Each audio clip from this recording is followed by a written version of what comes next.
और इस वक्त की बड़ी खबर आपको बता दें, जापान के प्रधानमंत्री किशिदा की रैली में धमाका हुआ है। किशिदा के भाषण के दौरान ये जबरदस्त धमाका हुआ। प्रधानमंत्री को हालांकि सुरक्षित यहां से निकाल लिया गया है।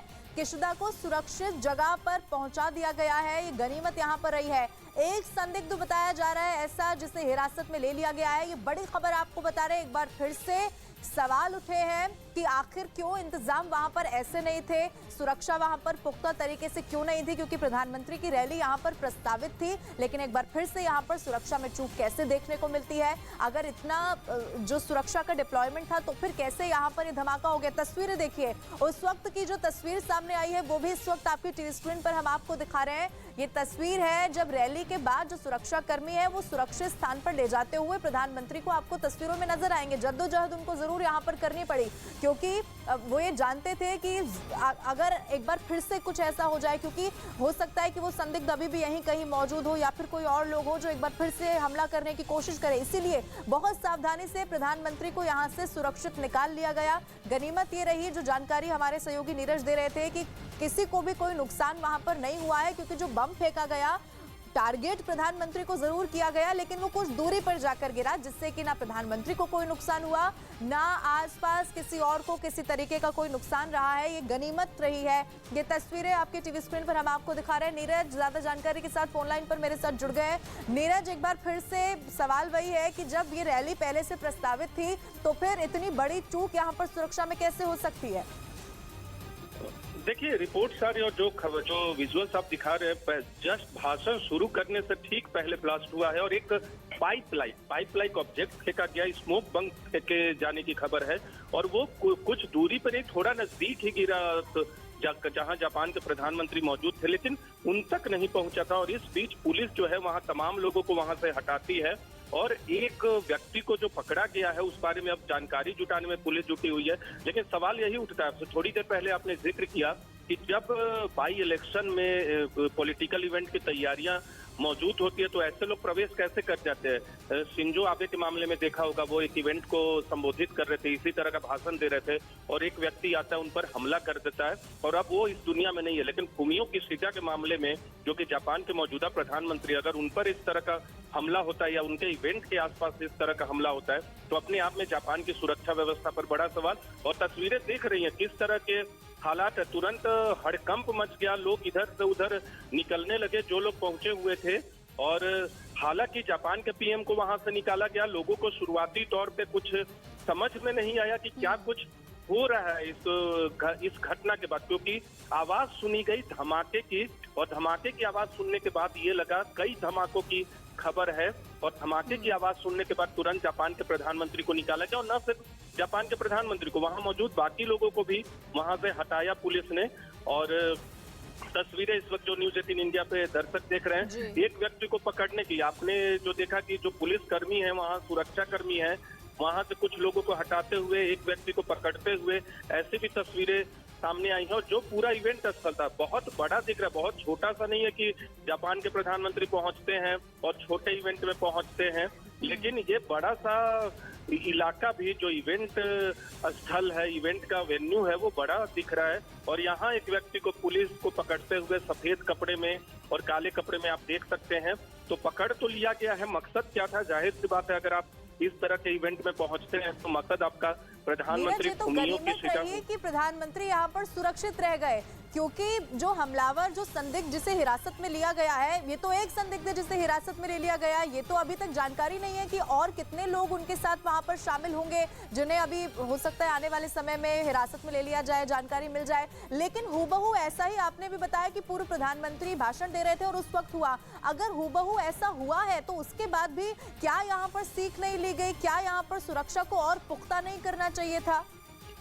देखिए, पूर्व प्रधानमंत्री और प्रधानमंत्री की सुरक्षा में जमीन आसमान का फर्क होता है। जापान में भी फुमियो किशिदा मौजूदा प्रधानमंत्री हैं, शिंजो आबे प्रधानमंत्री नहीं थे, वो एक कार्यक्रम को संबोधित कर रहे थे और उन पर गोली से हमला हुआ था यहाँ, लेकिन पाइपलाइन ऑब्जेक्ट फेंका गया। मकसद क्या था? जाहिर सी बात है, मकसद में कोई किसी तरह का संदेह नहीं है, मकसद नुकसान पहुंचाना या फुमियो किशिदा ही रहेंगे। इस बारे में पूरी जानकारी अब से थोड़ी देर बाद सामने आएगी। पिछली बार शिंजो आबे के मामले में आपको याद होगा कि शिंजो आबे की नीतियों से परेशान होकर शिंजो आबे पर उस व्यक्ति ने हमला किया था जो बाद में गिरफ्तार हुआ था उसी वक्त। लेकिन इस पूरे मामले में क्या मकसद था, क्या उसकी सोच थी, क्यों पाइपलाइन ऑब्जेक्ट लेकर पहुंचा था और क्यों धमाका किया। हालांकि दूर थोड़ा गिरा, प्रधानमंत्री जहां मौजूद थे वो खूब बाल बाल बचे हैं, लेकिन बाकी लोगों को भी नुकसान नहीं हुआ। ये बहुत अच्छी खबर कह सकते हैं अगर इस तरह का कोई टारगेट लेकर पहुंचता है। केवल धमकाना क्या मकसद था, इन तमाम पहलुओं पे जापान की पुलिस अभी जांच करेगी। छन छन के जो अब तक रिपोर्ट्स आ रही है जापान के मीडिया के हवाले से, वो यही बता रहे हैं कि जापान के प्रधानमंत्री पूरी तरह से सुरक्षित हैं।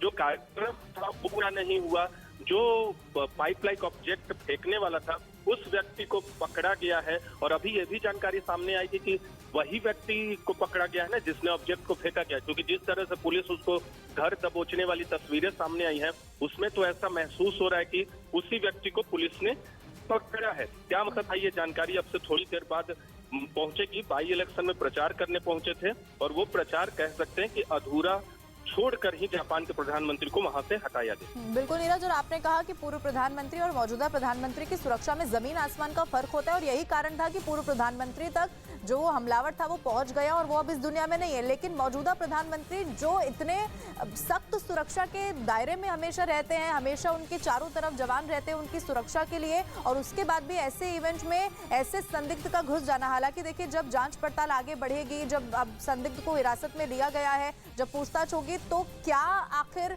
वो सोच के साथ यहाँ पर पहुंचा था वो सबके सामने आ पाएगा। पिछली बार जिस व्यक्ति शिंजो आबे पर हमला करने वाले व्यक्ति का कारण वो जो बताया था बाद में पुलिस से पूछताछ में, उसने कहा था कि वो नीतियों से परेशान था, शिंजो आबे की नीतियों से परेशान था। ये व्यक्ति जिसे गिरफ्तार किया गया, जिसे अभी हिरासत में लिया गया है, पुलिस ने धर दबोचा है, उससे पूछताछ पुलिस कर रही है। उसका मकसद क्या था, उसकी पहचान क्या है, इन तमाम चीजों पे बात होगी। फुमियो किशिडा को अभी बहुत ज्यादा वक्त नहीं हुआ है जापान के सत्ता में आए हुए, लेकिन क्या फुमियो किशिडा की नीतियों से परेशान था या फिर कोई? ठीक है नीरज, लौटेंगे आपके पास, लेकिन बड़ी खबर दर्शकों को बता दें जापान से इस वक्त की ये सबसे बड़ी खबर है। प्रधानमंत्री किशिदा की रैली में धमाका हुआ है। किशिदा का भाषण उस वक्त चल रहा था और उसके बाद ये जबरदस्त धमाका यहाँ पर हुआ। पीएम किशिदा को सुरक्षित निकाल लिया गया है। ये सबसे सुखद तस्वीर यहाँ से सामने आई है कि उन्हें कुछ भी नहीं हुआ। जो हमलावर का मकसद था, जो संदिग्ध यहाँ पर पहुंचा था, उसका मकसद यहाँ से कामयाब नहीं हो पाया। नीरज लगातार हमारे साथ इस खबर पर बने हुए हैं। नीरज देखिए, गनीमत जरूर ये रही है कि प्रधानमंत्री को यहाँ पर कुछ भी नहीं हुआ, लेकिन अब अगर देखिए एक मामला ऐसा सामने आता है तो अब आगे आने वाले समय में भी बहुत ख्याल रखना होगा, बहुत ध्यान रखना होगा ऐसी किसी रैली में जाने से पहले या फिर ऐसी किसी भीड़ वाली जगह पर जाने से पहले। बिल्कुल, इस तरह की खबरें अगर प्रधानमंत्री फुमियो किशिडा के भाषण में अगर कोई व्यक्ति पाइपलाइन ऑब्जेक्ट लेकर भी अगर धमाका कर देता, भले ही उनसे थोड़ी दूर पर हुआ, तो अपने आप में वहां सवाल जरूर उठता है। और आने वाले वक्त में जापान के प्रशासन और पुलिस को ज्यादा अलर्ट रहना होगा। आपने फुमियो किशिडा को बचा तो लिया, उसे धर दबोचा है जो हमलावर था, लेकिन जापान की पुलिस व्यवस्था पर, वहां की व्यवस्था पर सवाल उठता है। अभी कुछ ही महीनों पहले शिंजो आबे की हत्या कर दी गई थी और अभी फुमियो किशिडा के रैली में इस तरह का अगर धमाका करता है, उन पर जानलेवा हमला करता है, तो सवाल खड़े होते हैं। इस बात में तो इंतजार करना होगा। मैं बार बार बता रहा हूँ कि क्या उनकी नीतियों से नाराज था। खुद लिबरल डेमोक्रेटिक पार्टी के नेता हैं फुमियो किशिडा और लिबरल डेमोक्रेटिक पार्टी के उम्मीदवार के पक्ष में ही बाई इलेक्शन में वाकायामा जो सिटी है वहाँ 1-2 इस तरह से हर चुनाव क्षेत्र का नाम दिया जाता है, तो वहाँ वाकायामा की 1 सीट के लिए चुनाव प्रचार करने पहुंचे थे, बाई इलेक्शन के लिए पहुंचे थे। और वहां जब अपने उम्मीदवार से बात कर रहे थे, भाषण देने की शुरुआत कर रहे थे, तभी ये धमाका होता है और हड़कंप मचता है फुमियो किशिडा के कार्यक्रम में। 2021 में पदभार ग्रहण किया और अभी 2023 महज 2 साल भी अब तक नहीं हुए, क्योंकि अक्टूबर 2021 में इन्होंने पदभार ग्रहण किया था फुमियो किशिडा ने। और अभी याद होगा, अभी हाल में भारत दौरे पर भी आए थे। हिंद प्रशांत क्षेत्र में खुला रखने की वकालत करते हैं और क्वाड को मजबूत करने की वकालत करते हैं अगर भारत के संबंध की बात करें फुमियो किशिडा की। लेकिन बाल बाल बच गए हैं। सुखद खबर है न सिर्फ जापान के लिए बल्कि पूरी दुनिया के लिए, क्योंकि अगर हमलावर का धमाका पाइप ऑब्जेक्ट अगर उनके करीब पहुंचता और उन्हें किसी तरह का नुकसान पहुंचता तो जापान के लिए एक बड़ी क्षति होती। न सिर्फ जापान के लिए बल्कि दुनिया के लिए बड़ी क्षति होती। लेकिन क्या मकसद था, क्या सोच कर आया था वो हमलावर, इसकी जानकारी के लिए थोड़ा इंतजार करना होगा।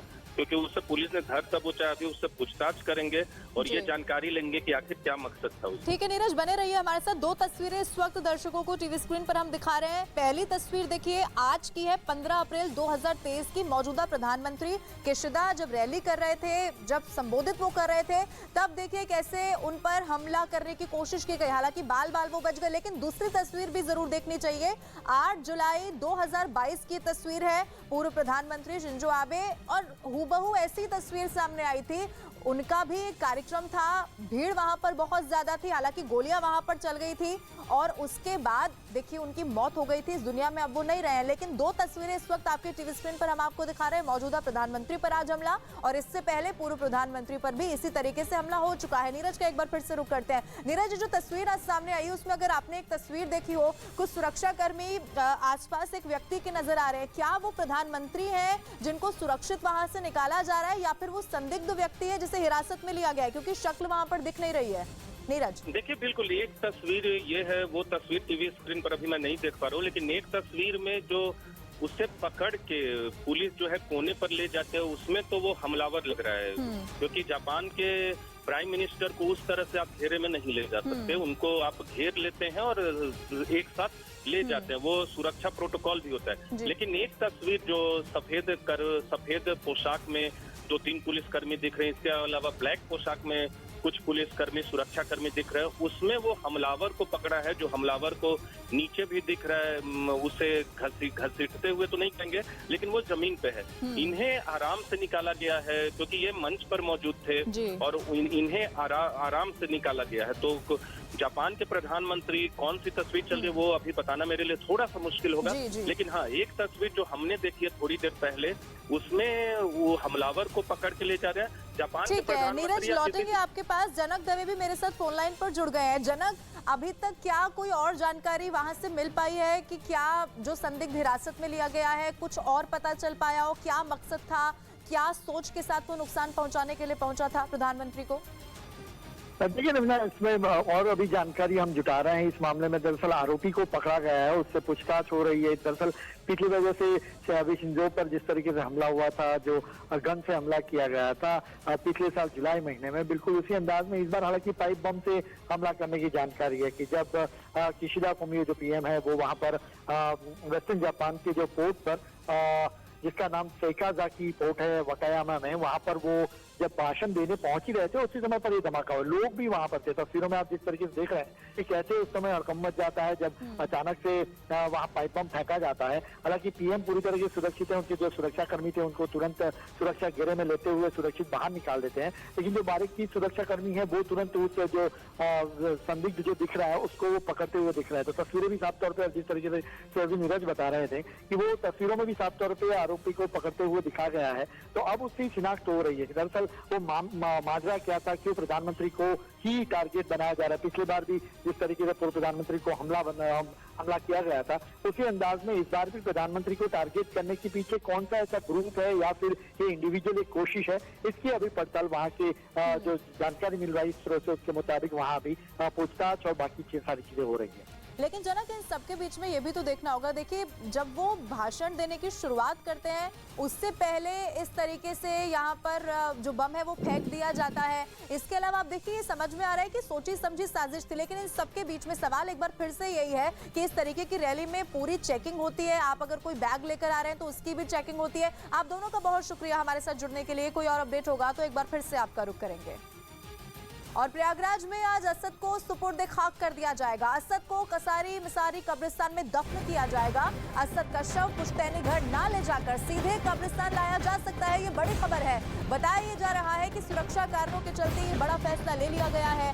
पूरे इलाके में सुरक्षा व्यवस्था के कड़े इंतजाम है। रास्तों पर पुलिस गश्त करेगी, अतिरिक्त फोर्स को तैनात कर दिया गया है और ऐसा इसीलिए है कि कोई भी सुरक्षा में चूक यहाँ पर होने ना पाए। कब्रिस्तान के पास भी सुरक्षा पूरी तरीके से सख्त कर दी गई है। प्रयागराज में असद को दफनाया जाएगा और इसी को लेकर आपको बताएं कसारी मसारी कब्रिस्तान में दफन किया जाएगा और आसपास का जो पूरा इलाका है उसके पास सुरक्षा बढ़ा दी गई है। अतीक अहमद के पुश्तैनी आवास पर असद को सुपर्दे खाक करने की तैयारियों को अंजाम दिया जा रहा है। यहाँ सभी सामग्री आ चुकी है और यहाँ पे उनके करीबी मौजूद हैं जो कि पुलिस की निगरानी में